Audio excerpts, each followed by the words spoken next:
Today in the show, we're discussing the Hoop-Dee-Doo Musical Revue dinner show at Walt Disney World, which I revisited on a recent Disney vacation with my family. The Hoop-Dee-Doo Musical Revue is most likely something you're very familiar with or have never even heard of. It's a bit of a weird phenomenon where this live dinner show that's been running for over 50 years at Fort Wilderness isn't known by a lot of Disney fans. This slice of Americana, old-fashioned family fun, and heaping helpings of barbecue and comfort food combines music, dancing, vaudeville-style comedy, and audience interaction. Joining me to discuss is my college pal, Francis, who had the honor of portraying the role of Flora Long, one of the show's 6 ensemble characters.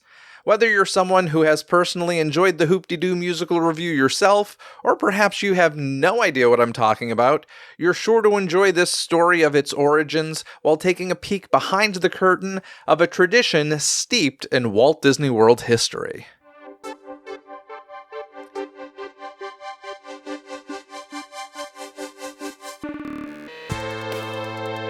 It's time to dive into today's Disney dialogue.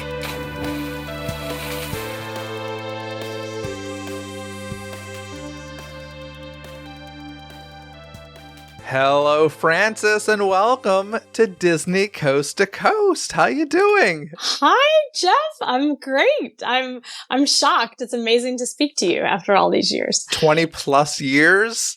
We're so old. We're so old. It's ridiculous. As evidenced by me, like, trying to figure out how to put on my little microphone. I was like, oh, that's right. Yeah.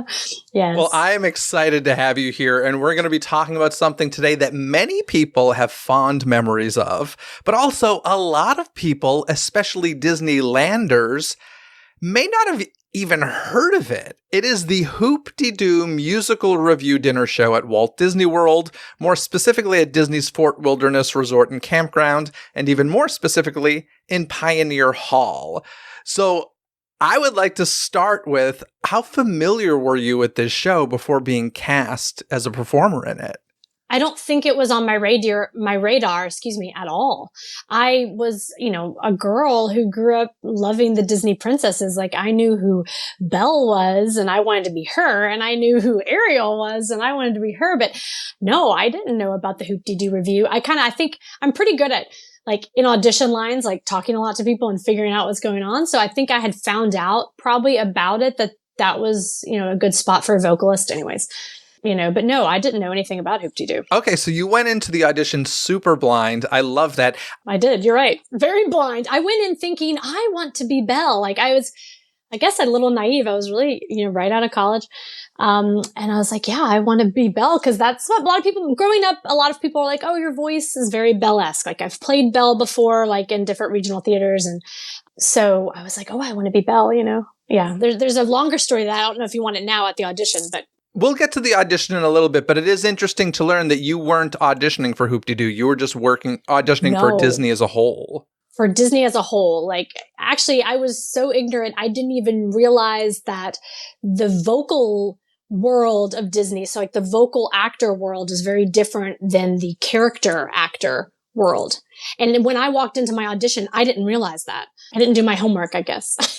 I was going to ask you what you call the show, but you already said it. You call it the Hoop-Dee-Doo Revue, as do most people, I think, and myself. But apparently the proper title is the Hoop-Dee-Doo Musical Revue. And I find this really interesting because it's very inconsistent, the way that Disney officially presents it. So if you go to if you go to the official Walt Disney World website, if you go to the Disney Parks blog, if you go to D23, if you look at certain merchandise, it all says Hoop-Dee-Doo Musical Revue. But then once you get to Pioneer Hall, the signage there inside the building, outside of the building, says the Hoop-Dee-Doo Revue. So the word musical is gone. And in some cases, they have the dashes between the words Hoop-Dee-Doo, and in other cases, they don't. They don't. It's just super inconsistent. And I find that strange, baffling, a little weird for Disney. The only thing I can think is, once you're at the building, once you're at the show, they don't really need to explain what it is, but maybe for marketing purposes, they add the word musical to make it more clear what you're getting into. I don't know.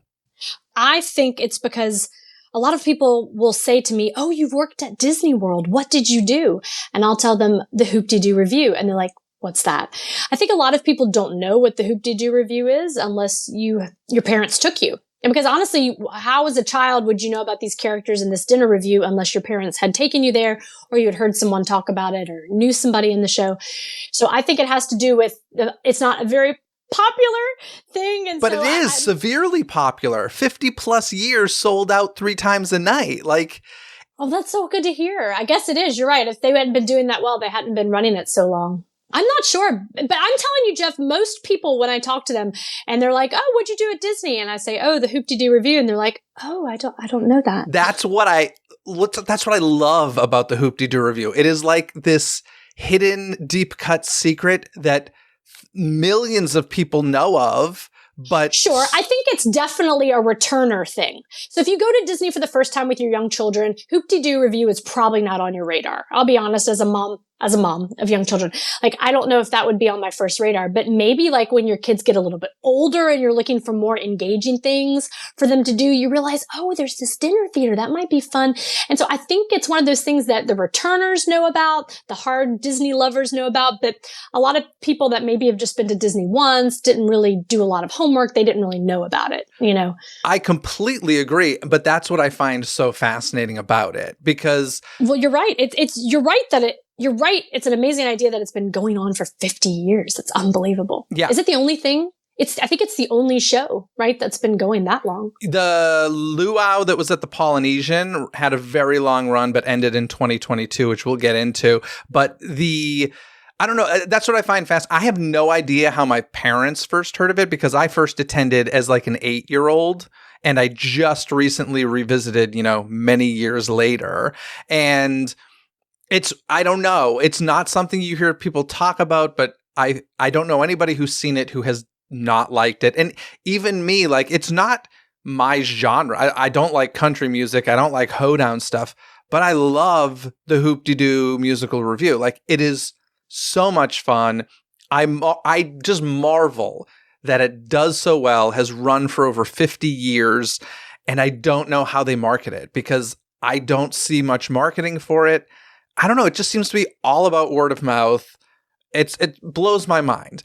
In any case, let's go back a little bit to the beginning because how did all of this begin? Fort Wilderness Resort and Campground opened on November 17th, 1971. So that's pretty much immediately after the opening of Walt Disney World on October 1st of 1971. It was the third Walt Disney World Resort hotel. Before it, there was Disney's Contemporary Resort as well as Disney's Polynesian Village Resort. And Pioneer Hall, where the show takes place, opened a few years later on April 1st, 1974, but that's not when the show opened. It was basically, they wanted to add this additional space to Fort Wilderness, and the Walt Disney Imagineers designed Pioneer Hall in authentic Wild West style with 1,283 hand-fitted pine logs from Montana and 70 tons of stone from North Carolina to resemble a genuine lodge from the Northwest Territories in the 1800s. It was like an extension of Crockett's Tavern dining area at Fort Wilderness, and the original plan was simply to use it like a town hall kind of space where people would get their food, they'd go there, they'd enjoy their food. There'd be like nature films playing, some games to play, and like that was the idea for it. By the way, it was originally called Fort Wilderness Dining Hall, and they changed the name to Pioneer Hall. But just in regards to this building, do you happen to remember any quirks about it? Like, did you have to walk through the kitchens to get to the dressing room or anything like that? No, not like that. But it was hard to find, even as a cast member, like parking there. Like I had to kind of remind myself, oh yeah, I go this way and around this, but there's not a lot of cars turning off here. I mean, it's kind of a quiet part of the park. But you walk in and it had that very distinct smell of a food joint, and it depended on what time of the day you walked in, what you kind of smelled, But let me think if I can think through the back door. No, I did not have to walk through the kitchen to get to my backstage area. You could certainly tell, I remember thinking it was old, at that time, older carpet, and the building, was certainly nothing new. By the way, how long ago was this? This was a long time ago for you. It was fall 2006 when I did the Hoop-Dee-Doo for the first time. So I had graduated from college May of 2004 with Jeff. And yeah, I don't know if you want everything leading up to that, but yes. So it was the fall of 2006 when I first did Hoop. Okay. Mm-hmm. So and Hoop is what we called it, Hoop. Insiders call it Hoop. Okay.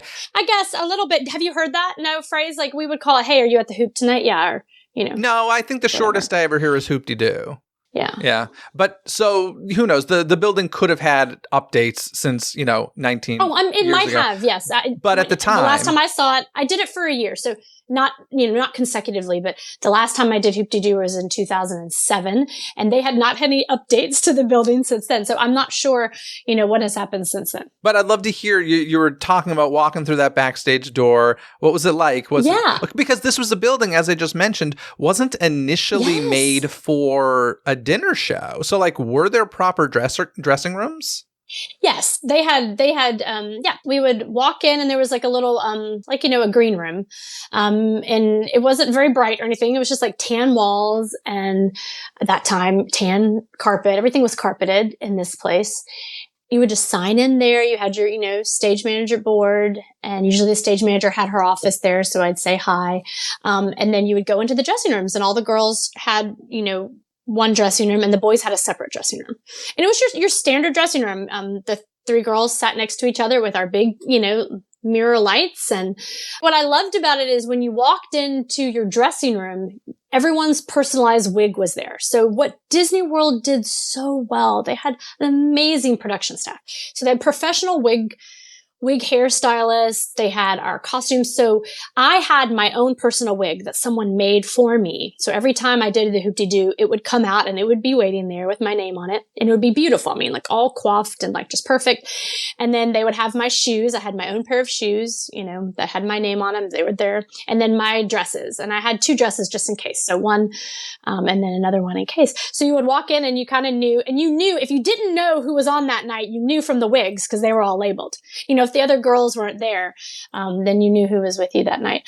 And then, I don't even remember the men's dressing room, but obviously they had one. But then when you walked back out to that entry, you would keep going forward and you would see the kitchen. And so you would start seeing the rubber mats of the kitchen, and you would start smelling, more kitchen smells, fried chicken. About how much crew was there on that show? You mentioned seeing the stage manager. Obviously, there's, lighting and stuff, but it's a small cast. It's 6 people. But how many people are there hiding backstage that we as an audience never see? That's a really great question that I probably am not going to answer correctly because it's been so long. And I haven't seen, I went back to see the Hoop-Dee-Doo at some point. I just don't remember when. It was a long time ago, though. I haven't been in definitely 15 years.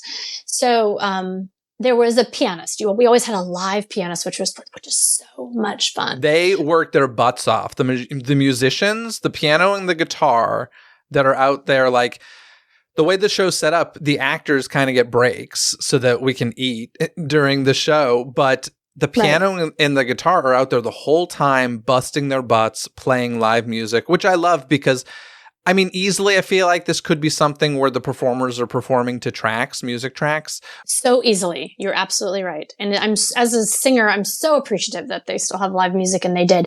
And even, if we didn't have the guitar, just even to have a live piano that, it was quirky and interesting every night, I loved that. And so we had a sound person, obviously, who did mic checks with us.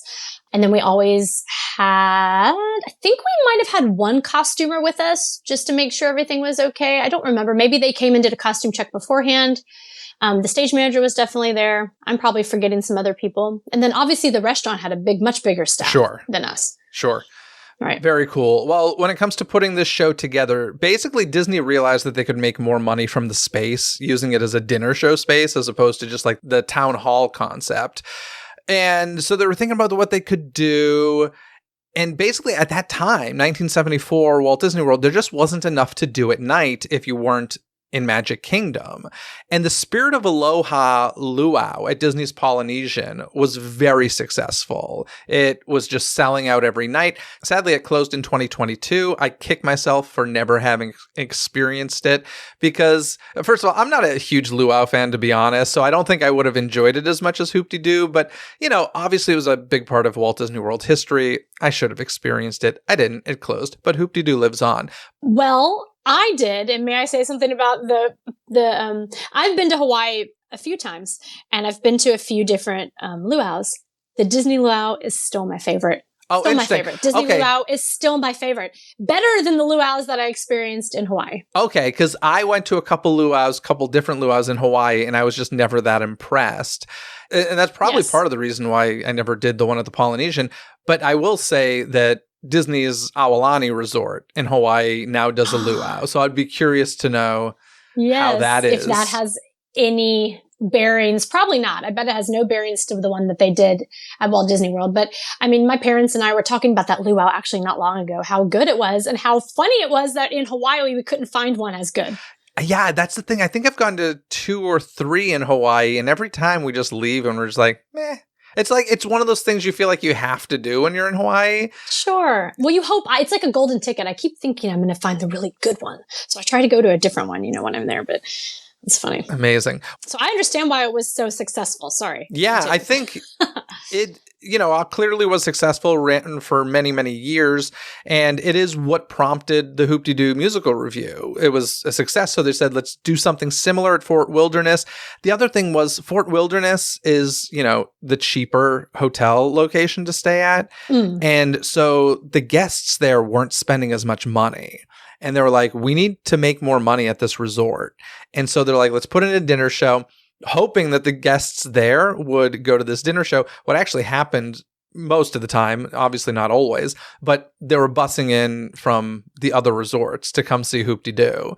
So it did bring in more money. It was from a different audience than they kind of expected, but it was the Spirit of Aloha Luau that really prompted this to happen. So when they decided to do it, they needed some time to put it all together. So in the meantime, they had a country western musician group come into Pioneer Hall. They were called the Star-Spangled Washboard Band. Yes, I was going to ask if you knew about that. Yes, exactly. I remember that story that we were told, that this was an original, just on its own band that started the show. Yeah, so that's what started the hall performance dinner show sort of thing.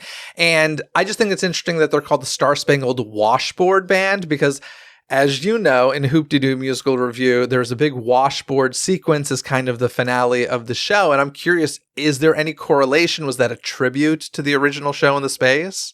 No one told me, but that makes sense. I didn't realize their name was Washboard. Someone had I remember one of the, we had all kinds of different people that you worked with. And so many people had subbed in for many years. And I remember one of the older subs had told me, when I say subs, like a substitute, and they had told me that, oh yeah, this was an original band. But no, I didn't know that the name was Washboards. I think that's really cool. Maybe it is a tribute. So the first version of the show was called We're With You, Mother McCree in early development.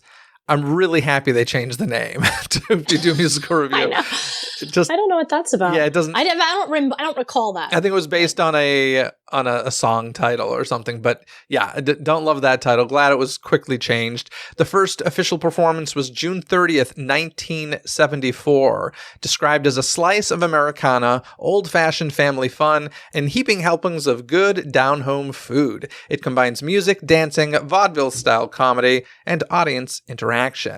Now, here's the crazy thing. This was supposed to be a super limited run show. It was originally cast with college students from Disney World Fine Arts College Workshop Program. And this always cracks me up when something is supposed to be limited at Disney and goes forever, and then they have these shows that are supposed to run forever and they just fail. It's just so ironic to me, but... Is this the same as what the CP is now, the college program? So this was just a different wing of it. It was this was a Disney College program specifically for the fine arts. So as we know today, Disney College programs can put you at a vendor or in a store or, food and such. This was very specifically for performers. I don't know if this still exists. No, not that I know of, not at all. And I can tell you why. Let's hear it. Well, did you know that the Walt Disney World Hoop-Dee-Doo is under equity contract? So actors It's a union contract. Did you get your equity card this way? I did. I got my card at Disney. Oh, that's great. I did. That's fantastic. Yes, I did. It's a special place in my heart. I know. Hard decision, but it was exciting. So yes, I got my Actors Equity Union card for the theater union there, working for the mouse. Anyways, but yes, so I think now that doesn't exist anymore, obviously because of the Actors Union. Well, for this show, sure. They definitely have performance stuff that is non-union, like parades and such, although that might have changed. Right. But yeah, I don't think this. Do you know, actually, do you know, that's a great question. I've always been curious. Do you know, I don't think college program college kids, they don't do any of the character, right? You know, I don't know for certain, but I feel like I have heard in the past of college program people being like goofy and such. So whether or not that's changed, I don't know. Most of the people I know end up going into attractions or food and beverage, stuff like that. Yeah, I don't think I met anybody that was in the college program and did character work. I actually remember when we were in college at Emerson, I remember going to a meeting about the Disney College program and really trying to get into like the scenic design part of the program. And it was basically like, you know, that was super, super limited. And they were like, well, you can come sell hot dogs. And I was like, no, thanks. But yeah, so they did have like different divisions. I don't know if that still exists, to be honest. No, I don't think it does. Well, at all. In any case, these college kids open this show. It is very clear that this needs to run beyond the summer when these kids are working.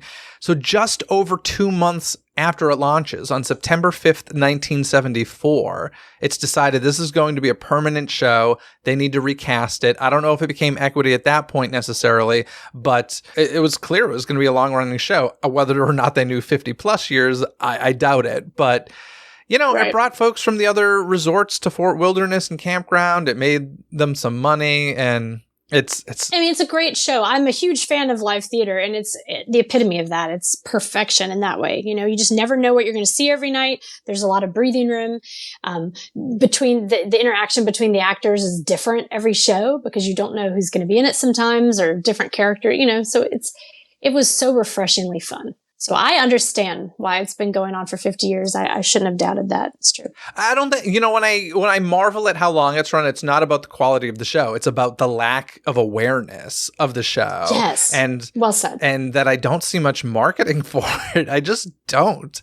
So it really blows my mind. It's amazing. Actually, you're really right. There really is no marketing for it Travel agents must push it, or I don't know. I don't know. I really don't know how this show is marketed because it seems to be just word of mouth to me. And I think that might be the beauty of it. It's like the second trip or third trip, fourth trip, fifth trip people with older kids. Because, you know, I have small kids and they're not the right ages yet for that. So that isn't on my radar when we go to Disney. I just went with a 6-year-old who, you know. Oh, I think that's a nice age. Yeah. I really hope that somebody's listening to this right now and has never heard of Hoop-Dee-Doo and decides to go. Like, I really hope that happens. And I think there's a good shot of that because, like I said, so many people don't know about it, especially Disneylanders. Because there's nothing like Fort Wilderness at Disneyland, correct? Or is there like a pioneering kind of wilderness? Well, it's interesting that you mentioned that because if you think about Fort Wilderness and Pioneer Hall, it very much ties into Frontierland and Magic Kingdom and Disneyland Park, which was a love of Walt's. And of course, here at Disneyland Resort in the park, we have the Golden Horseshoe, which is a performance space set up very much like Pioneer Hall. Yes. Speaking of, I recall somebody telling me when I was doing Hoop that was there ever a Golden Horseshoe at Walt Disney World? There's a Diamond Horseshoe in Magic Kingdom. That was it. Yeah.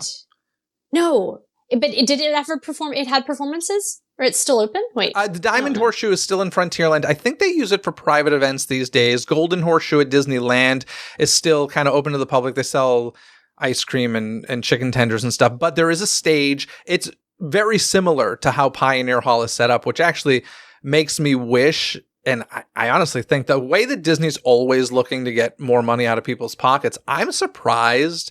I'm not saying the Hoop-Dee-Doo should come to Disneyland. I wouldn't want that. I kind of want it to be a little gem that Walt Disney World has and only Walt Disney World has.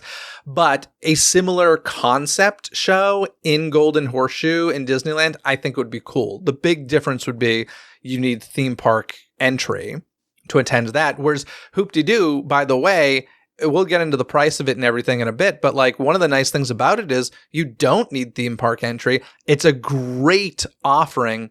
And this is kind of what most of my family did. It was a pool day for them. It was between theme park days. Nice. They spent the day at the pool just relaxing and stuff. And then we all went to Hoop-Dee-Doo that night. So it's great in that respect. So Disneyland, if they did Golden Horseshoe, it would be different. But I still think there's an opportunity to put a dinner show in there and do something similar.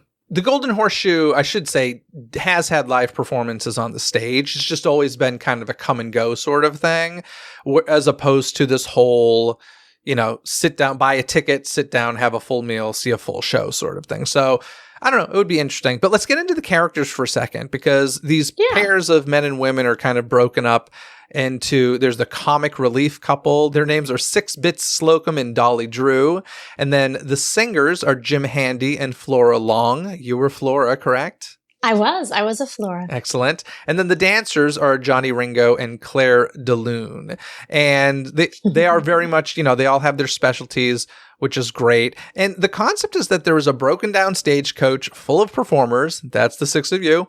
And they're on their way to another engagement. They end up breaking down right in front of Pioneer Hall. And I love the way the show starts. Yes.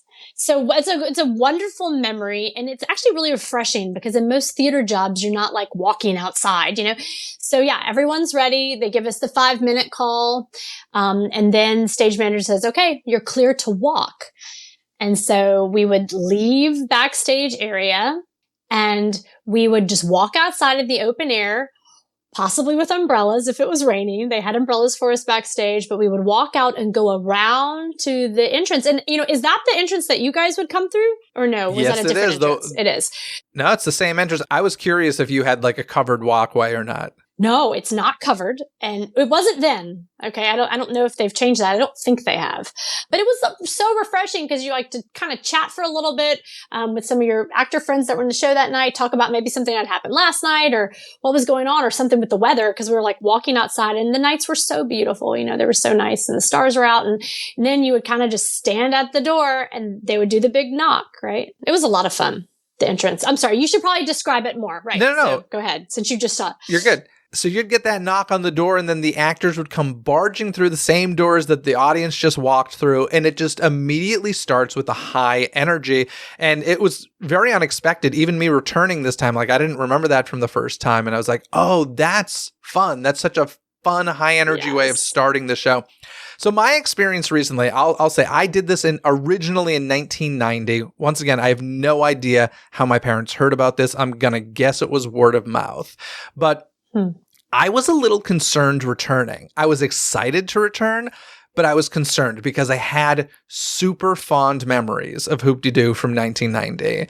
And listen, 8-year-old Jeff has far fewer strong opinions as current day Jeff, and has had experienced a lot less live entertainment at the time. So going in my current self, I was like, I just don't know if this is going to kill the nostalgia I have for it. I'm delighted to say it did not. Like, honestly, part of me is like, I want to go back immediately. I'm going to resist from doing that, because I am someone who I really cherish like live entertainment. And I'm the type of person that if I have a really, really, really great experience with live entertainment, my immediate thought is typically stay away from it for a while. It's just never going to live up to what you just experienced. Like, it needs some breathing room. That's just how I feel. But in any case, I went with 11 people. There were that's fun. A range of ages from 6 years old into the late 70s. So it was 3 generations of DePaulis.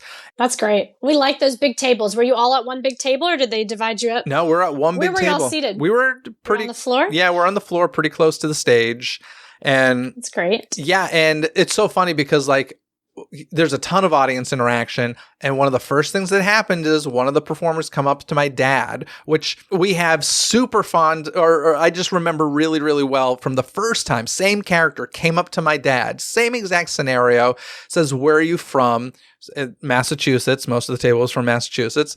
And then they go and they're singing this song about where people are from and stuff. And they get to the Massachusetts part and they came all the way from Mass and they're sitting on their chairs or something like that. Yes. And it like unlocked a memory for me because I remember that lyric because, of course, as a kid, if you're like, oh, they're going to curse and then they say chairs instead. Yes. But I was like, oh my God, I'd forgotten about that. I was like, holy crap, they're still doing the same act. This is amazing.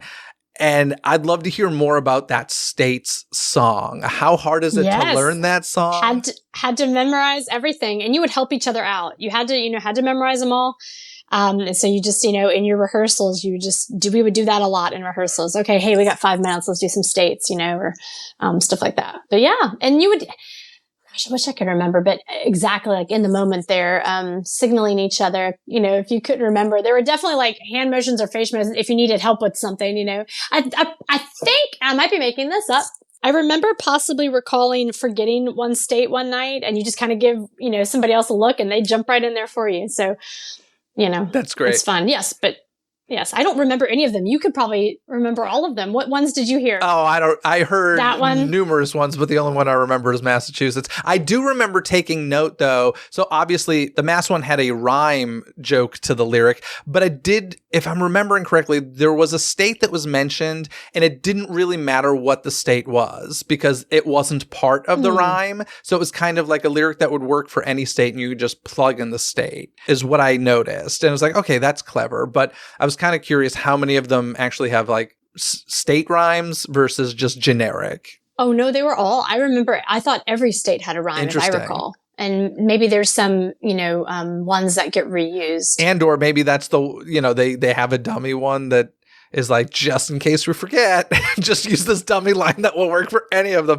But it's great. It's so much fun, and you obviously get to know the audience. And man, what a range! We had a lot of Canadians in the audience, and definitely people from overseas, and yeah, it was, I think, Australia, if I'm remembering correctly. So from all over. Yes. Do you recall what they were singing during that opening number? And what do you mean? What song? Yes, because I was told they changed it a few years after. Yes, I was told a few years after I learned the old song, so I don't know the new song that they open it with. So this was a big thing for me because me and my whole family remember the old song. You remembered the story? Hoop-Dee-Doo, yes. Hoop-Dee-Doo. Yes. Yeah, loved the song. Like literally when we were like, hey, we're going back to Hoop-Dee-Doo, like everybody in my family was like, Hoop-Dee-Doo, Hoop-Dee-Doo. Hoop-Dee-Doo. So when the show starts and it's not that song, it's a different song that uses the lyrics Hoop-Dee-Doo, but is clearly not that melody. But I was like, are we remembering this incorrectly? And my sister's like, there's no way we all remembered this incorrectly. Yes. So did you ask someone? No, I did some research. Oh. So good. Hoop-Dee-Doo, yes, the song I loved, the song you sang, was not an original. I loved too. Yeah. It was not an original song. It was written by Milton DeLugg and Frank Lesser, and it was made famous being performed by Perry Como. And Disney used this song, and then eventually 37 years after they started the show, the Frank Lesser family estate, I guess, sued Disney over use of the song. And they were like, yo, you've been using this song for decades. We haven't seen a penny from it. You owe us. And Disney settled out of court, but stopped using the song. And listen, if you've never seen the show before, you don't miss it, but it's still a great show. No, you won't even miss it. But for those who've actually heard it, it's catchy. It's a catchy is putting it lightly. Like, gosh, we remembered it so well. And it's not like we had video of it we're referring to or anything. We remembered it from 1990. So yeah, I was bummed. Do you remember what year it was? 2011 is when they had to change it. Yeah. Cool. Yeah. Yeah. I didn't have to learn the new one. So. It's not nearly as good or nearly as catchy. I couldn't sing it for you right now because I don't remember it. But I feel like I've seen it since the new one's gone in, actually. I think I went to visit a friend and we went to the Hoop-Dee, and I feel like I've seen it maybe I have seen it within 15 years because I feel like I've seen it with the new song. Or I watched a video. I don't remember. That must have been jarring for you somehow. Though. Yeah. It's a shame too because the choreography y'all changed too. You're like, oh, you gotta learn a whole new set. Oh, fun. I know, but I have such fond memories of learning Hoop-Dee-Doo because the way we learned it was kind of interesting. They brought in 2 Floras, 2 gyms, 2 of everybody. Mm-hmm. So we learned as like a cast of what's that, like 12 then? Yep. So 2 casts. They brought in 2 casts, and that's how we learned it. And one of my gyms was actually a friend that I had met at another job a year ago. We thought that was so random that we were together. And to this day, still one of my closest friends. And he's still at Walt Disney World doing the Hoop-Dee-Doo. He's been there for 20 years now. Who is it? And then, what's his name? Zach Nadolski. Hi, Zach, if you ever listen to this. So he's played Jim Handy. He's done Gaston. But he and I met at a outdoor theater the year before, and then we just happened to both be in Orlando. We just happened to both get this role at the same time. So we got to do it together, which was unbelievable, a great memory. And then the other Flora was Rachel Potter, who is, went on to be on Broadway as Wednesday in Addams Family. And then she was the opening cast of the Evita with Ricky Martin. Beautiful vocalist. She did Ariel at the parks for the longest time. And then she trained to do Hoop-Dee-Doo, and I got to train with her. And then there was another gentleman that I trained with who was the dancer. The dancer, Johnny Ringo, that I trained with was a guy that I had just finished another Disney show with. So it was so much fun. We had a great group that we trained with. And I remember those days like fondly. I remember like coming home to my little house that I rented, and doing all the choreography over and over again in the living room. Because, sometimes they don't give you a lot of time to learn these shows, Well, I was kind of curious, especially in the case of a long-running show. It's usually like, hey, come watch the show a bunch. We'll rehearse it a little and then go on. I think I never had seen Hoop-Dee-Doo before I learned it. Oh my gosh. I had never seen it.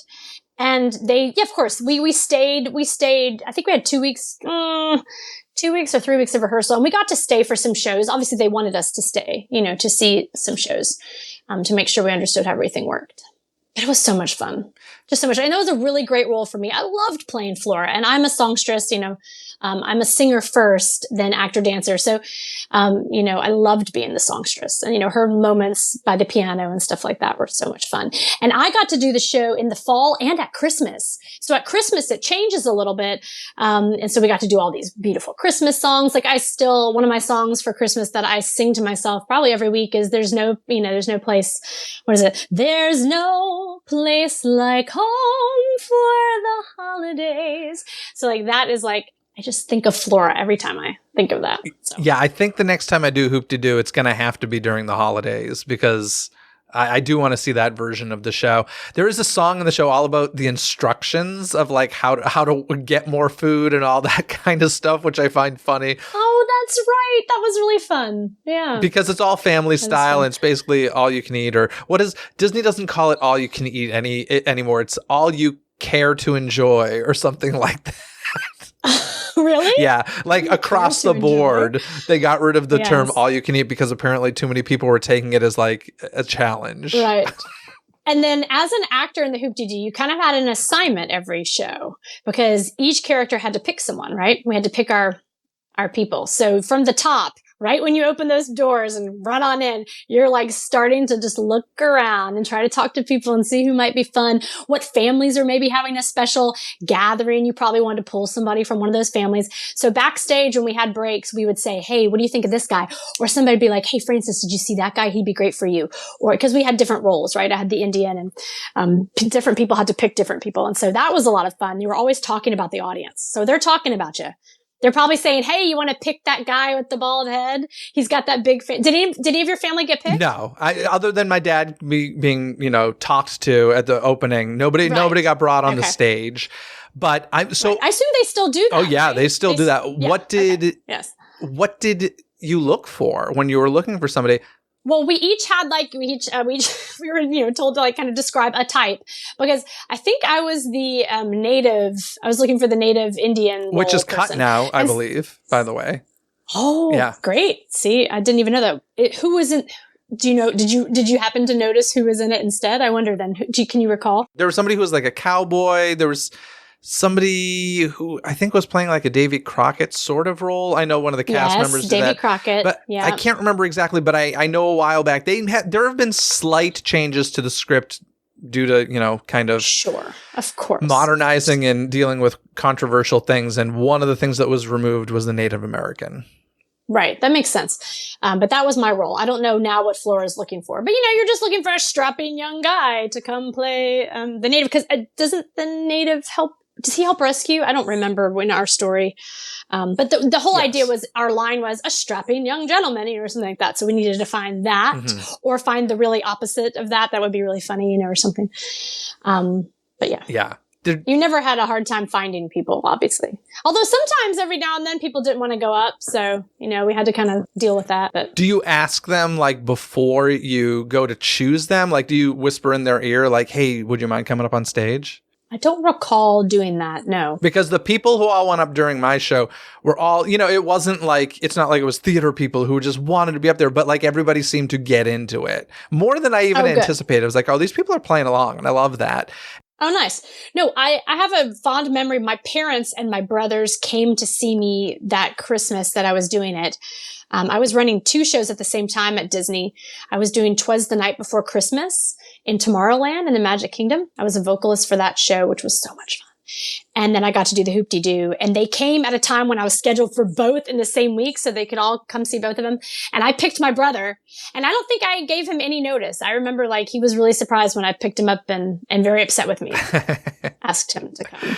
But that's great. Yeah. Were there ever any performances? Because it seems like one of those shows, and they ask during one of the songs, are there any birthdays? Are there any anniversaries? Yes. Did you ever have a show where there was nobody celebrating anything other than we're on vacation? Sure. And, Sixpence would have a lot of fun with that. They would run with that. They'd had, as the show's been running for so long, from sixpence to sixpence to sixpence, the lines have been passed, what they would say for something like that. I don't remember. Yeah. But they always had something to say. And then you had these comic genius actors who would just add along to it. So it just adds to the lore and to the tradition. And before you know it, all these lines, I'm sure, that was cool. Hoop-Dee-Doo was very, very family knit.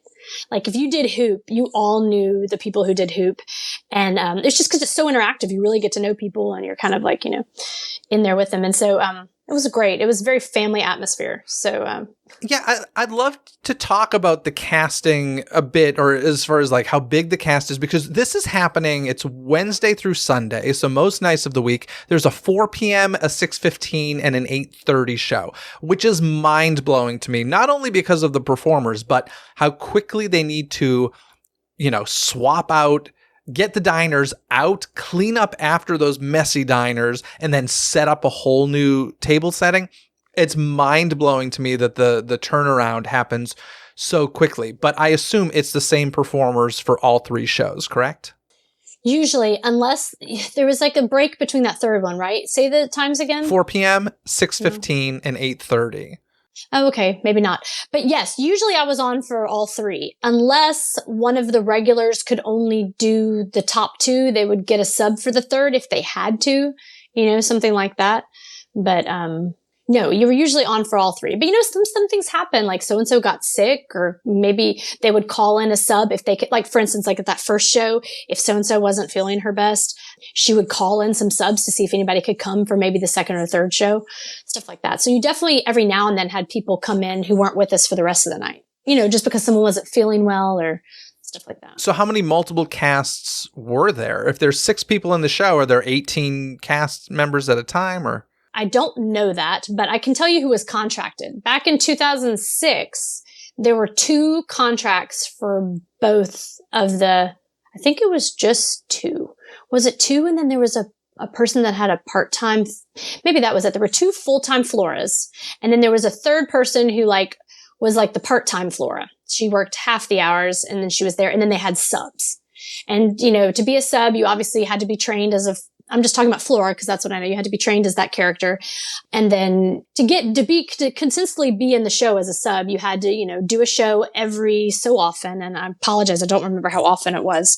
But I maintained my sub for that year. So I would come in between other jobs. Because at that time, I did not get the full-time contract. I was hoping to get the full-time contract. I loved playing Flora. I loved the Hoop-Dee-Doo, but the 2 girls that were there still had another year and a half on their contract at the time. At the time, it was a 2-year contract. Wow. And so I didn't see anything changing. So I went off and did some other regional theater jobs. And then I would just come back to Hoop. I would call the stage manager and say, hey, I'm back in town. Can I come in to sub? And she's like, great. Yes, I do need somebody, just so I could keep my status and so I could keep subbing. So I don't know if it's the same, but at that time it was 2 full-time contracts for each character. But there wasn't a cast. Like, to my understanding, it was like everybody was just, you never knew who your Flora was going to be that night. You didn't know who it was going to be one or the 2 full-time people. Like, you didn't know who it was going to be sometimes. And then we had Floras who played Claire's. I was going to say, did anybody play multiple roles, Yes. like a swing? Yes. And so sometimes if somebody got sick, that Flora would swing in for Claire. And then there was a situation once where that happened. One Flora had started the night. Claire got either injured or sick. And so the Flora went to the Claire role and they called me in for like the second and third show. And so like I had done that before, but my understanding is that everybody subs in. There's not like it's not like cast A, cast B. It's just like, you do so many shows together, so many nights with those constant 12 full time. And then you had the part timers that were hopping in too. And then you have the subs, and you never knew. Some nights were like, we had a sub that had there was one gentleman in 2006 who had done the show however long it's been running, and it's what is now, which is what did we say? When did the Hoop-Dee-Doo actually? 1974. Oh no. So he has not been doing it since 74, but I'm pretty sure he started like in the 80s at some point or the early 90s, doing it. So he had been doing it for a long time. Wild. I am curious, what's it like performing? Because, you're trained similar to me. It's like you perform for an audience that's sitting there watching you and appreciating the art, right? What's it like performing with so much noise and people eating around you? Like, how long did it take to get used to that? Yes, that's a great question, because there definitely is an adjustment. You do realize that you're not the main reason they came.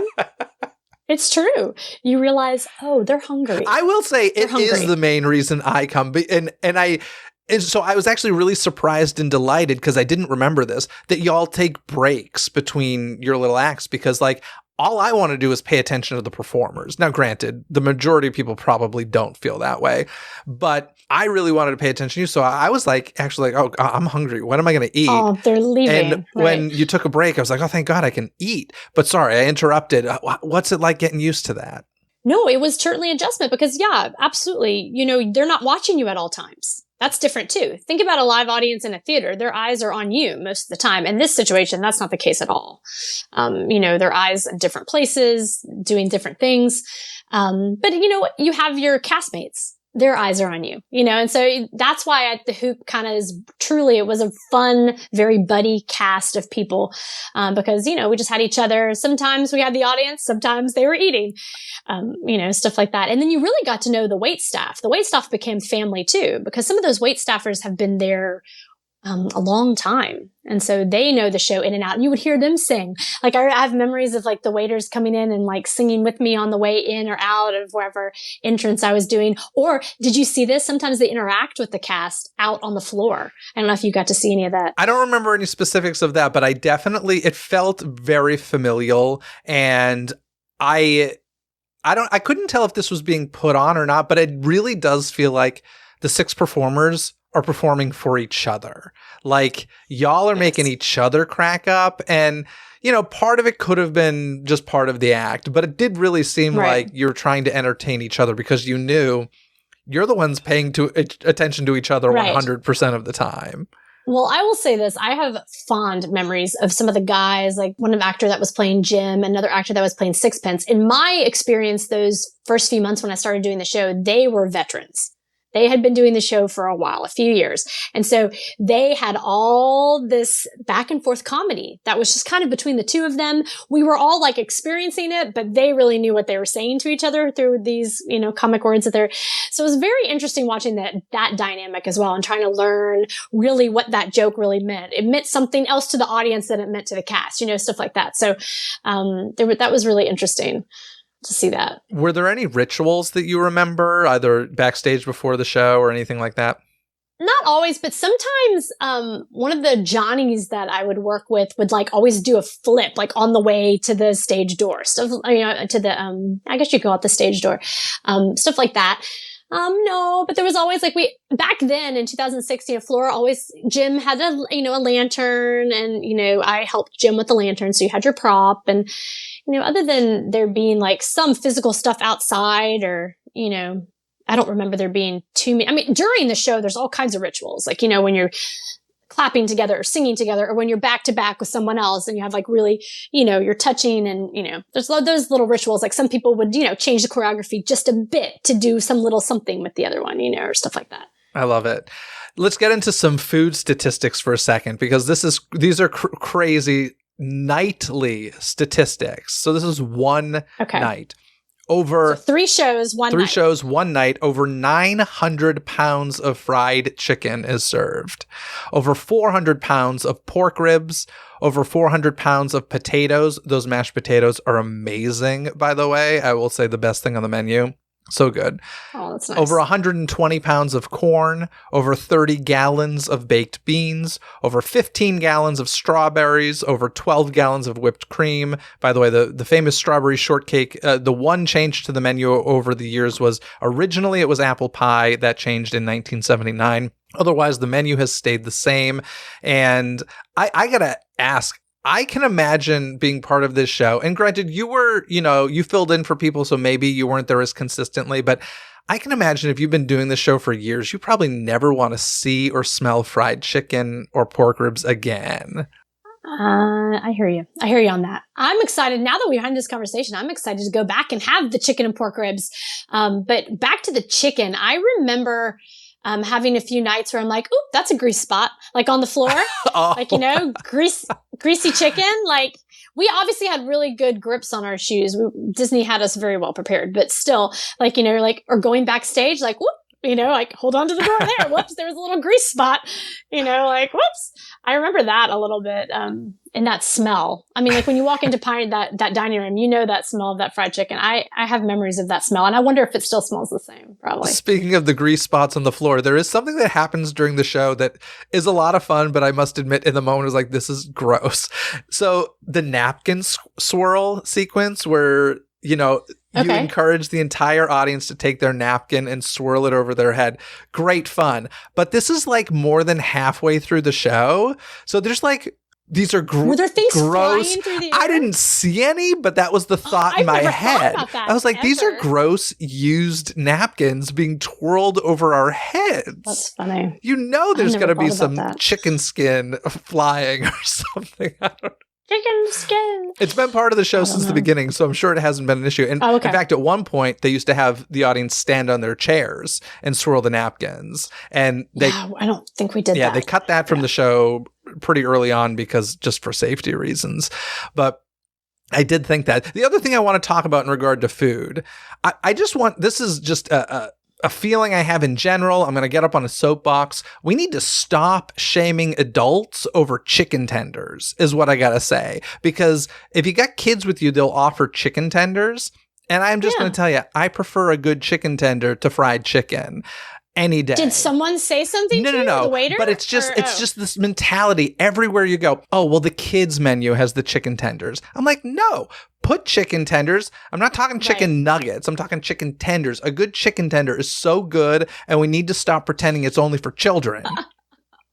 Did they offer chicken nuggets? I mean, chicken tenders to the kids. Yes. So I stole some from my niece, but I was just like, I'm not a bone on kind of food person. I hear you. And I don't understand why. And I'm going to jump on that box and say, why can't adults order kids menu? I don't get that. What if I'm an adult that just wants one chicken tender and a cup of fruit? Why can't I have that? Why do I have to order the adult version that has 5 chicken tenders and all that stuff? It always cracks me up when you go to a restaurant and they're like, oh, you can order from the kids menu, but we're going to charge you a higher price because you're an adult. I'm like, it's the same amount of food. Like, it's so ridiculous. But in any case, just saying, chicken tenders are great. The ones at Hoop-Dee-Doo are great. You're not going to get them. Actually, I'm sure the staff is so nice. I'm sure they would give them to anybody, but they were like, these are for kids. And they actually said that. And the mashed potatoes are so good, though, like ridiculously good. See, I don't remember the mashed potatoes. I remember the chicken, and I remember the strawberry shortcake because I'm a big strawberry shortcake fan. And cornbread. I remember the cornbread. Cornbread, and that's another thing you see all over the floor. Yeah, cornbread. Yeah, it's crumbly. And I would find that you would find that on your shoes cornbread. Grease and cornbread. Nice. Those are the dangers of being a performer at Hoop-Dee-Doo. Grease and cornbread on the floor. But, Disney took care of us. I never felt like I was in danger from the grease and the cornbread crumbs. But it's just, yes, now that I recall, I do remember that. By the way, I should mention that, you don't just perform on the stage. You're performing in the crowd. As you said, you're walking through the audience. Upstairs going up as on the well. balcony. Yeah, totally. Yeah. And yeah, it's pretty great. As we mentioned, the show has run for over 50 years, over 41,000 performances, over 12 million guests. There's a show 4 p.m., 6:15 p.m., and 8:30 p.m. every Wednesday through Sunday at Walt Disney World. The prices range from $66 to $78 for adults ages 10 and up, and $39 to $45 for children ages 3 to 9. I gotta tell you, this is one of the best values on a Disney property, in my opinion. You're getting a full all you care to enjoy meal. All you care to enjoy. Plus a show, like top level. A live show with live music and really good talent. Yeah. I'll give it to Disney. We had amazing actors and actresses with us in that show. We had great talent. It was, and I no doubt the talent is still just as good as it was when I was there. So I believe it. It was fantastic. I loved it so much. Frances, before I let you go, do you have any final memories or anything else you want to add about your Hoop-Dee-Doo experience so many years ago? And actually, I want to know, why did you leave? Oh, that's a good question. Well, I told you I was hoping to get one of the full-time contracts, and it just wasn't coming. And I didn't like a lot of the other job offerings in Orlando. So I kept auditioning around, and, eventually I had my eyes on New York City. Because I had just gotten my equity card. I could now fully and easily audition for Broadway. So I was kind of like, okay, well, they're not going to, if I'm not going to get this full-time contract, I'm going to head to New York. I ended up getting 2 jobs at a big cattle call audition after Disney. So I took those. Then I came back to Hoop again in the end. And then eventually, I think 2 years later, I ended up in New York auditioning. But I do regret it. Sometimes I wish I would have stayed around Disney a little bit longer. And auditioned to maybe get into some of the other shows at the time. You don't know what you have until you don't have it anymore. You're look back and you're like, God, I was so young. I was right out of school. I didn't realize what a great situation I was at Hoop-Dee-Doo. Sometimes I wonder if I would have stuck around for a little bit longer, would I have gotten another contract, maybe even at a different show. They had considered me for Belle as well. And that was a fun Disney experience, going and, putting the Belle wig on and the dress, and doing the callback for that, which was a lot of fun. Was that for the show at Disney's Hollywood Studios, like Beauty and the Beast live on stage? Yeah. Beauty and the Beast live on stage. Mm-hmm. That's still running too. Yes. Yeah. Yes. Still running. I don't know how long that one's been, but that was a mainstay when I was there, and I know it is still now. And then what was your other question? Why did I leave? And just any final memories? I remember how beautiful my dress was. Disney at that time, they did not take any shortcuts. It was a beautiful dress. Well, thick fabric, beautiful frilly, lace. And I had a beautiful petticoat, tall white boots. It was just a fun dress, a fun costume to be kicking around, singing Hoop-Dee-Doo and, all the different things, and easy to have fun with. We were doing maybe a little fun kick line, and you had all these layers in this beautiful dress. And, the wig was gorgeous as well. It was just so much fun. I wish I could go back and do it again now that we're talking about it.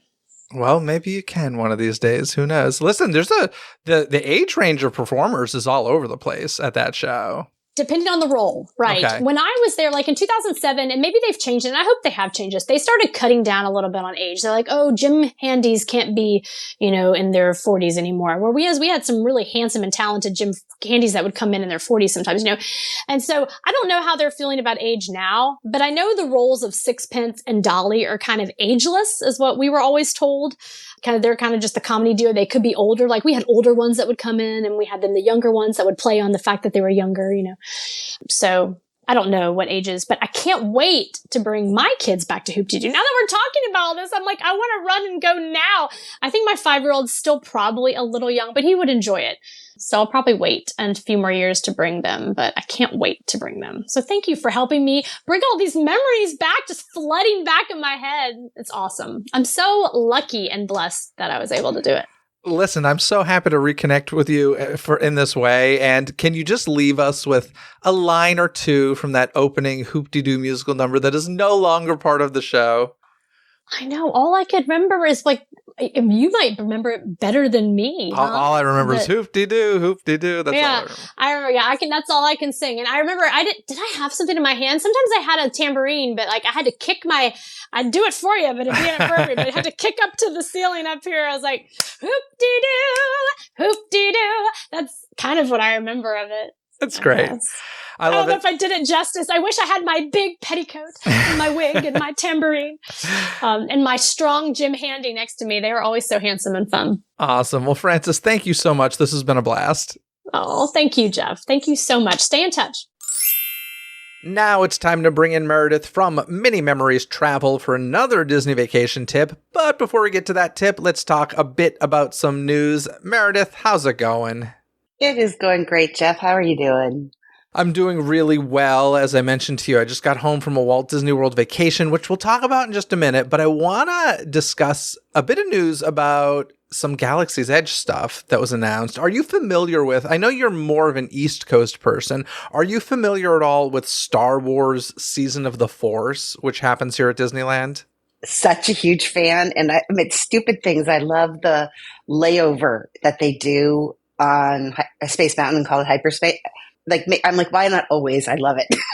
I am a big Hyperspace Mountain fan. Yeah, it's that and Ghost Galaxy. Have you ever had the chance to do Space Mountain Ghost Galaxy? No, now I need to. It is so, I don't even remember the last time it was here, but it used to be an annual Halloween offering, and it's off and on. It's been a while, but it was really good. Similar to Hyperspace Mountain, they just do a really, really cool overlay of it. But yes, I love Hyperspace Mountain. So Season of the Force is returning March 28th through May 11th at Disneyland. But the big news this time, Luke Skywalker. I was thinking it was the little robots they're using, but let me tell you, what about Luke? Oh, yeah. So the droids are returning and the droids are expanding. We did get news about that some of the worker droids are coming back and they're super cute. I've seen them in person. But no, Luke Skywalker will be appearing in Galaxy's Edge at Disneyland Resort. And this is a big deal, of course, because for a very long time,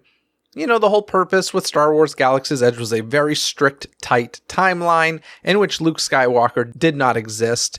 That has changed. They've gotten much more lenient, I think, to the joy for most fans. I have very torn feelings about it. I love a strict timeline. I'm just somebody who loves continuity. I love, storytelling above all, but I get it. People want to see Luke Skywalker, and now they can during this limited time event, and I think it'll be a big hit. Of course, we've seen Mandalorian there already and some other characters, of course, Grogu, and, it's been successful. So Luke Skywalker appearing in Galaxy's Edge, kind of big deal. It's a huge, huge deal. I got excited with seeing Chewbacca in Galaxy's Edge, and, because that goes through the timeline, but that's really cool. That's exciting. Yeah. You know who I saw in Galaxy's Edge recently? I was just there just for a normal park day. I think it was a normal park day. It was the opening of Food and Wine over at Disney California Adventure. But I hopped over to Disneyland and I'm walking through Galaxy's Edge and I'm with a few friends. And walking toward me is this older gentleman using crutches. And I'm like, is that Frank Oz? And I'm like, nah. And person's alone. And I get closer and closer and I'm like, oh crap, that's Disney legend Frank Oz. And I, as a big Muppets fan, of course, Miss Piggy, Animal, all that stuff, that's what's going through my head. And I'm like, I was like, I wanted to say something, but at the same time, I thought to myself, the man's on crutches. He can't get away. I don't want to do this to him. And he doesn't seem like, I've actually met him before back in college. He came to speak at my college, but I just didn't want to bother him in that moment. But like 10 steps later, I clicked in my head. I'm like, oh crap, that's Yoda, and I'm in Galaxy's Edge. I should have stopped him. So, and the crutches kind of work with the Yoda. I should have said something. You know what? If it wasn't him, this guy looked exactly like him. I'm still not 100% sure, but I'm like 99% sure it was Frank Oz walking through Galaxy's Edge at Disneyland, which is really cool. I always tell my kids, live a good story, and you're living a good story, and you saw Yoda, no matter what, you saw Yoda in Galaxy's Edge. I love it. And Drake Bell also happened to be at Disneyland that day. Do you know Drake Bell? I do not. He's like a Nickelodeon actor from, early 2000s, I would say. And he's a musician now. And he used to be at Disneyland all the time. Used to see him all the time. Really nice guy. But he's moved to Mexico, and it was just nice to see him back in the park as well. So it was a fun Disneyland day. But as I mentioned, I just got back from Walt Disney World. And this is not my typical time of year to go. I typically go in October for Halloween festivities in Orlando. And I just got to say, holy March. Oh my gosh. I had the most unbelievable weather you could ask for. I honestly can't remember better weather ever in Florida when I go to visit. It was unbelievable. Yeah, it's been perfect. And no rain, which has been crazy. I got 1 hour of rain for like the whole week, and that's unbelievable. And even more unbelievable was just no humidity. That's the thing that gets me. I don't mind heat. I love the sunshine. I love the heat. I live in Los Angeles. I just can't handle humidity. And when I stepped off that plane and there was no humidity, I was like, oh my gosh. This is amazing. And it remained that way all week. Like I said, I had like 1 hour of rain the entire week, which is unheard of. It was unbelievable. And this was kind of purposeful. Spring break kind of fluctuates year after year. I was hoping going in early March, I would avoid spring break. And it seems I did, because wait times were great. Crowd levels were great. Like, it was great. And I went with 3 generations of my family, 11 people total. It was me and my siblings and, sister-in-law, and then my parents, and then, their grandkids, the 3 grandkids. So it was not my typical Disney vacation. I honestly had a little bit of fear going in. I'm like, all right, we'll see how this goes. I haven't done this in a while. Typically it's like just me and my friends, which is a different pace entirely, but it was great. It was a really great week, I gotta say. I love it. Yeah. I'm in Florida right now. Yesterday I was biking and I'm like, it feels like fall because it was so crisp. And and I hadn't put together the humidity thing. And all of a sudden, when you said that, I'm like, that's why it feels like fall. Yeah. I mean, I hate humidity so much. So yeah, it was great. Let me, if you don't mind, may I share some things that I did while I was at Walt Disney World? I would love it. Okay. So as I mentioned, I had nieces and a nephew with us. A 6-year-old niece discovered is a daredevil. Oh my gosh, this little 6-year-old, Space Mountain multiple times, Tron, loved it. Tiana's Bayou Adventure, loved it. Like, she, in all the photos, biggest grin on her face. Like, she was loving the adventurous stuff. It was wild. Yay. That's a girl after my own heart. And then my 8-year-old nephew, I'll tell you, he wished he died before he did the drop in Tiana. So he literally was like, I wish I died before that. Oh my God. It scared him quite a bit. The photo of him with that was great. But I will say, boy after my own heart in regard to this, when asked, hey, what do you want to do again at Magic Kingdom? There was some time at the end of the day and he could repeat something. He chose Walt Disney's Carousel of Progress. And I was like, hell yes. Oh, yes. Oh, so that was great. Bright, beautiful tomorrow. Yes. And then my 12-year-old niece had a really great time at the Hoop-Dee-Doo Revue, which was so much fun to revisit. I hadn't done it since the 90s. Oh my God, she was just like laughing her butt off. And over 50 years now, that show's been running. It's unbelievable. With minor changes in the span of the 40 years that I have gone to it. That's saying a lot there. It's amazing how evergreen it is. And always am hesitant. When I tell people what it is, Ma's in the kitchen cooking and, the wagon rolls in and here they are. I personally love it beyond love. And I've seen it way too many times, but it's really cool that it does keep relating to a 12-year-old. So something that isn't really new to Walt Disney World, but I actually finally did for the first time, is Remy's Ratatouille Adventure. It's been at Epcot for a number of years. I never did it because the lines were always absurd and I refused to pay for Lightning Lane. And the last time I was there, I don't think Single Rider had existed yet. No, probably not. Because that's new. Yeah, so I finally got around to doing it. And to be honest, I had heard some really mixed things about it. Like, everybody was like, don't waste your time in line for it. So I had pretty low expectations. I thought it was really cute, a lot of fun. And the most impressive thing, the thing I liked the most, was the ride system, the loading, the unloading, the trackless vehicles, just the way that they could like skirt around each other to get to where they needed to go. I thought it was fun and cute. And yeah, I enjoyed it. I thought it was a cute addition to Epcot, and if they're gonna throw IP into Epcot, into World Showcase, I think that it works. And yeah, glad I finally got to do it, because it's been a number of years of going and being like, I'm not waiting for this. Sorry, but... Want a fun fact for something to look for in there? Yes. Well, it's not a really good one in my husband's opinion, but I had to go for work and was dressed up. I have a ruby earring in that ride that we can't find. So if anyone wants to look, there's a really pretty ruby earring in that ride. It was during previews and I was wearing a mask and I took it off and they touched my ear and my earring was gone and I know it was there going in. So someone hopefully has found it and it's real. So enjoy it if you do find it. There's a prize hidden inside Remy's Ratatouille Adventure. I love it.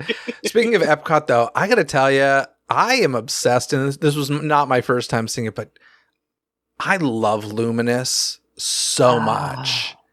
It is up there. In fact, I'm going to say something crazy. I think I like it more than Illuminations. I don't think I can say that about the score of Illuminations. That musical score of Illuminations is literally my ringtone. Like, I love it. But as a show, I think it does a better job entertaining from like any point of view. That globe in Illuminations was problematic. Luminous fixes that problem beautifully. It's a stunning show. Gets me emotional. It hits all the right points. I think it's brilliant. So I hadn't compared them yet in my head. I hadn't, because Illuminations to me is, but I watched it. I went so many times because they said it was going to be the last time. Mm-hmm. And it was never the last time. My husband's like, we're not going to Epcot again for a last time, Meredith. We call it. But you're still waiting for the last time for the Main Street Electrical Parade. You're like, it really is. I went to California and saw it, and then I came back. So you're right. It is done... Again, spanned the ages and done such a good job of bringing motion back where they had lost it after Illumination. So I agree with you. Yeah, it's really good. I'm curious, I'm sure you know about this, but Yeehaw Bob Jackson at Port Orleans Riverside. Oh my gosh, Yeehaw Bob is one of my favorites. And during COVID, he did special, he would come to we had a Wednesday Disney Talk. He came and performed just for like 15 of us just to do it, and he's a hero of mine. So I had heard about Yeehaw Bob. I had never seen him. I had heard at one point he was done. Like, I remember he made an announcement on his Facebook page, like, and with no warning, my contract's over, sort of thing. Yes.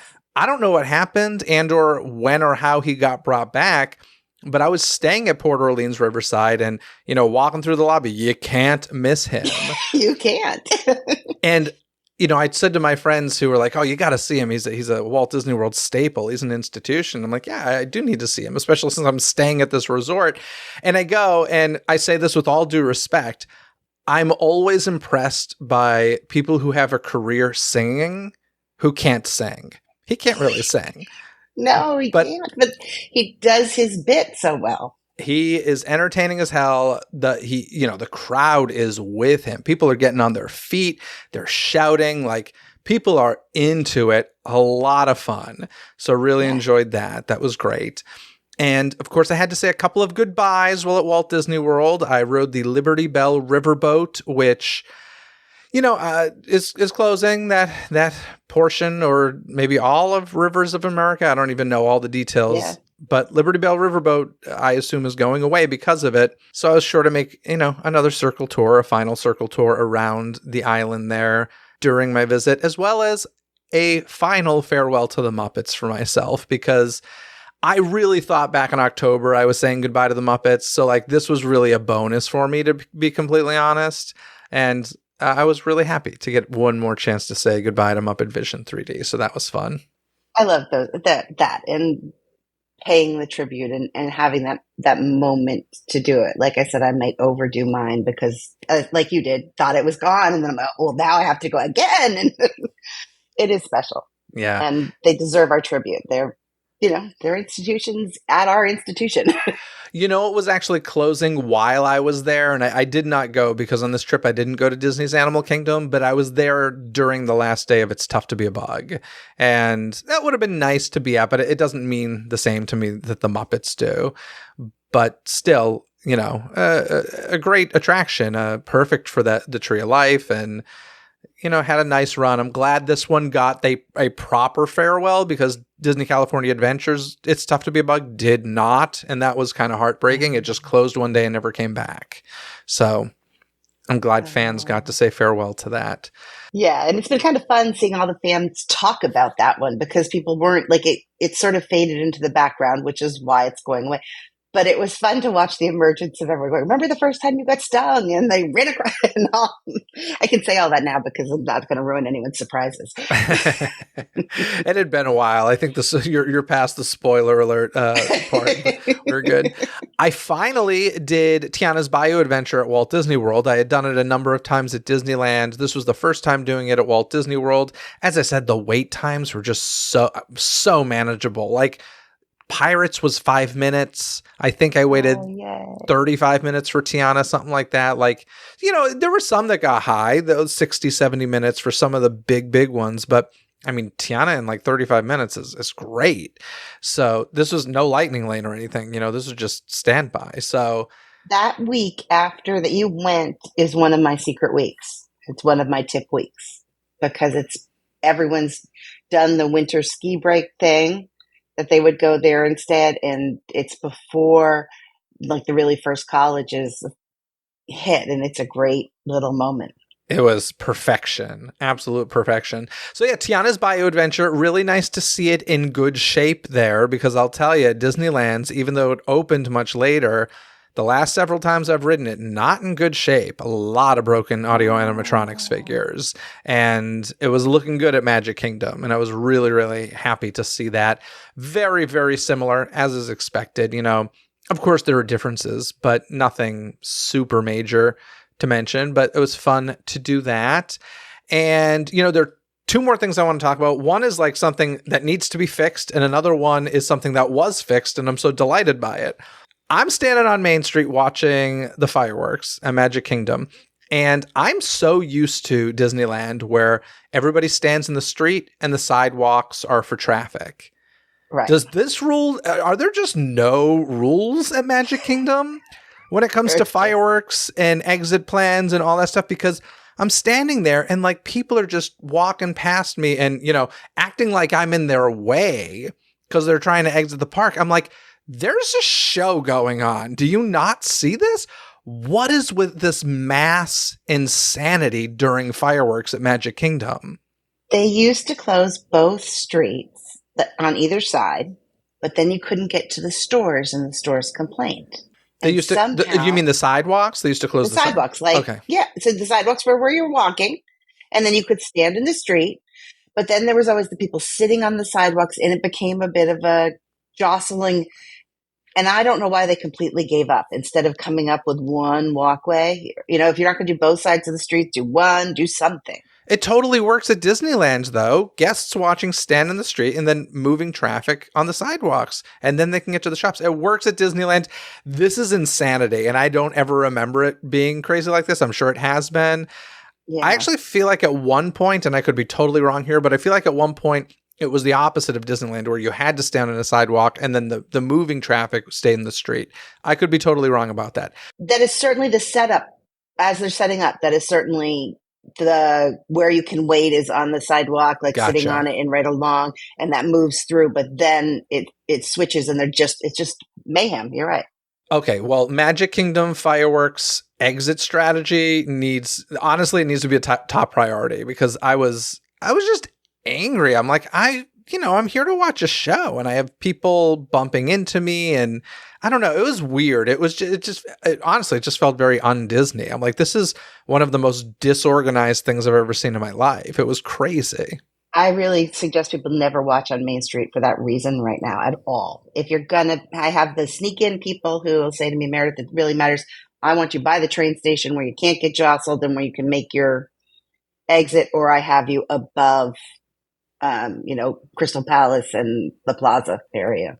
So I should have talked to you. That was my should. mistake. I should have talked to you. Darn it. But something that has been the bane of my existence for years that I did not have to deal with this trip because they have made some fantastic changes. And granted, part of this might have been because of lower crowds, but I will say it's not like it was empty by any means. It was still crowded, but we used the bus system to get around for a lot of places.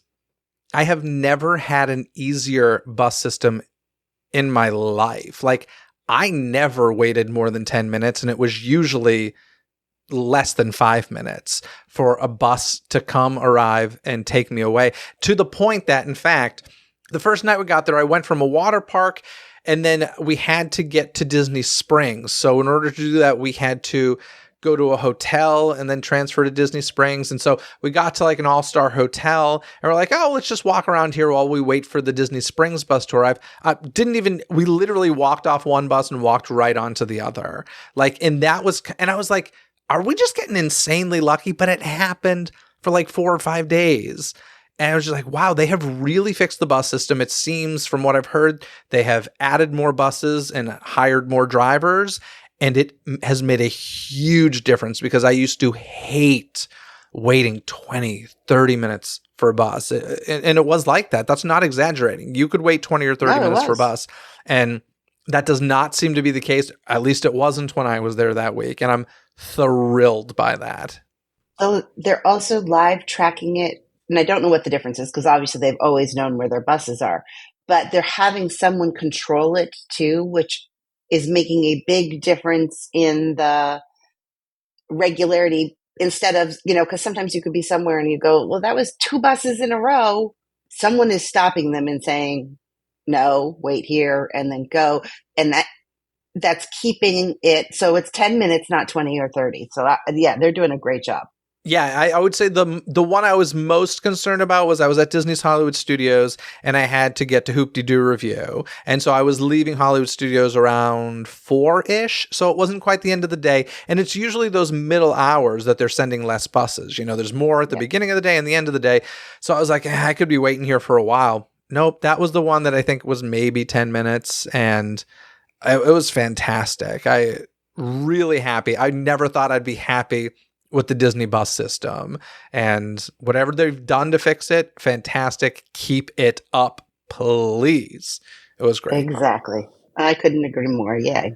So that was kind of my trip in a nutshell. What have you been up to? Anything Disney exciting lately?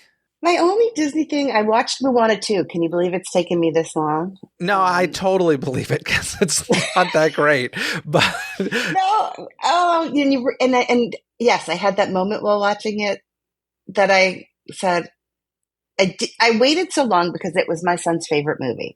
When asked touring colleges. The original was his favorite. The original. Yeah. So when touring colleges 6 years ago, he always had weird questions on the tour guide. And the tour guide goes, what's your favorite Disney movie? And I'm thinking, oh, well, at least my kid can handle this. And then he goes into Moana and starts singing it. And I'm like, well, I didn't know you loved it that much. Okay. And I didn't want to taint that memory, I guess. So you're right. It was not all that great. It had some moments, right? I mean, but not enough. And not. Look, listen, it's not like I was watching the whole thing saying to myself, oh, this is terrible. It was just forgettable for me. Like I'm sitting here. I don't know if I could tell you a single thing about Moana 2. I have no idea. I saw it in the theater. It's out of my head. So, but it made over $1 billion. So that's a success. That is. Unlike the current live action Snow White, which is struggling and doing terribly. Have you seen it? Not yet. I am going to go see it. I have every intention to see it on the big screen. I do too. And my husband's not a movie theater person. And he said, he goes, you need to see this one in the big screen too, don't you? I go, yeah, you're going to have to come with me or I'm going without you. I love it. So yeah, I got to do that. But excellent. Well, what do you got for a tip this month? So this month, Disney has done something brilliant, in my opinion, and allowed guests when their check-in day, when they stay at a Disney property, to use the water parks, to go to Blizzard Beach, which is one of my favorite things that I would do with my kids anyway. I love a good Blizzard Beach break in the week, but we would often start our trip with one. So it's kind of fun for me because I'm like, well, I could tell you exactly what to do and where, how to to do this, because it was always part of our vacations, because I like to take the earlier flight in the day, because then if something goes wrong, there's the backup flights. So that was always part of it. We get there early and you want to do something, but you don't want to invest a lot. You don't want to go into a park perhaps, or you want to just have some magic. And it was such a great magic for me that I'm loving it. And what I'm seeing is my clients are not only loving their afternoon there and evening, they're then saying to me, I'll get a text, could we fit in another afternoon at the water park?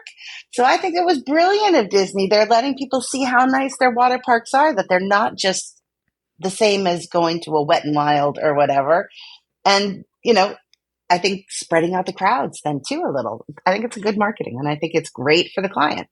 Yeah, I would agree. I think it's a win-win. I didn't mention this, but I actually took advantage of this when I was just there with some of my family members who arrived early. I was there a couple days early visiting friends, so I was already there. But the day that we were checking into the hotel, I totally took advantage of it with a niece, nephew, and sister-in-law, and we went to Blizzard Beach because it was the only one open. Do you happen to know how often are both water parks, Typhoon Lagoon and Blizzard Beach, open? Because I feel like every time I go, it's only one or the other, but I'm never there in the summer. Since COVID, it's pretty much been one or the other. I have to fact-check myself. I think last summer they did finally open both, but only for the heat of the summer, and then immediately in end of August, went back to one. Okay, so that means that obviously the water parks aren't selling super well. So offering this freebie for people checking into a hotel the day the rule is it's the day you check in. It is the day you check in. Is the day you check out an option as well, or no? No. Okay. Nope, just the day you check in as of now. And what happens if the weather's just terrible? Like, let's say it's horrible weather, the park's closed. Do they have any sort of makeup? Because it was a freebie. It's just on that day. I have heard people go and ask and be given exceptions, but it is not written anywhere. Gotcha. Okay. Well, we went, as I mentioned, the weather was amazing, so it worked out very well for us. What I'll say is, honestly, if I was in Central Florida and was going to pay for a water park, I would honestly go to Volcano Bay. I would head over to Universal. I've done all three. I've done Blizzard Beach, I've done Typhoon Lagoon, and I've done Volcano Bay. And by far, Volcano Bay is phenomenal. Like, I love Volcano Bay. But the other, the Disney water parks, they're great, but not something I would take a full day for. So I think it's really smart of them to offer this for free. I'm going to assume they're making money off of food and merch sales that they typically wouldn't have because people are getting in for free. So I think it's really smart and clever. And, I applaud anybody who thought of this idea. I think it works out for everyone really, really well. And, as you mentioned, as part of the tip, knowing that you can get this, plan an early flight, because if you're landing at 5, guess what? You're not taking advantage of. You can't take advantage of this. No, you won't get in. Take that early morning flight. The early morning flight is, for so many reasons, is such a great thing, and it really works any time of year. Like you say, all right, summer's thunderstorms, winter around New York area where I'm from, the snow. It just there's so many things that happen that back up flights during the day. It is really difficult to do if you're in my situation on Pacific time, because not only am I'm gaining No, I'm losing 3 hours. So I'm losing 3 hours going that way. So even if I leave early, plus it's like a 5 hour flight, 4.5 hour flight. So it's tough. The only reason I could really do it is because I was there already with friends. And so it just worked out for me. But I really liked it. It had been a while since I'd gone to a Disney water park, and fully encourage people to do it. So good tip there, Meredith. And folks, before we go, I want to remind you that you can get Meredith's top 10 tips for visiting Walt Disney World simply by contacting her and asking for the Disney Coast to Coast bonus document with no obligations whatsoever. You can find Meredith's contact info using the Mini Memories travel link in this episode's description. And don't forget, Meredith can help you plan any vacation you'd like at zero cost to you. So thank you so much, Meredith. I'll talk to you again next month with another tip. And until then, have a great one. You too, Jeff. Thank you. Now, folks, I hope you enjoyed this episode. I'll be back next month with another. If you're looking for more before then, be sure to check out the DCTC catalog featuring hundreds of different episodes with a wide array of topics and conversations. Whether you're in the car, cooking dinner, planning a Disney trip, or enjoying a shower, Disney Coast to Coast has episodes available for you to enjoy 24/7 in your favorite podcast app. DCTC Patreon members can join me and Kyle Burbank from laughingplace.com during our monthly Disney Catch-Up Zoom sessions. Join by clicking the Patreon link in this episode's description. This episode has been executive produced by Jeffrey Riccio. Gain rewards like Jeffrey, including access to never-before-heard episodes and more, by becoming a Patreon member yourself. And thanks to AvidFan3510 for leaving a 5-star rating and review on Apple Podcasts, saying, "Obviously, fans of Disney parks will enjoy it, but Jeff also welcomes influential figures, industry professionals, and historians to give a full perspective on not only the hot topics of the time, but relevant topics that have had an impact on Disney parks and the industry." Leave a review wherever you listen to the podcast, and you may just hear it read on a future episode. Until next time, anything you need can be found in this episode's description. From the DCTC hotline, where you can leave a voicemail and be heard on a future episode, contact info to reach me, some free gifts from me to you, and so much more. So be sure to check out this episode's description. Other than that, folks, have a magical day. Bye!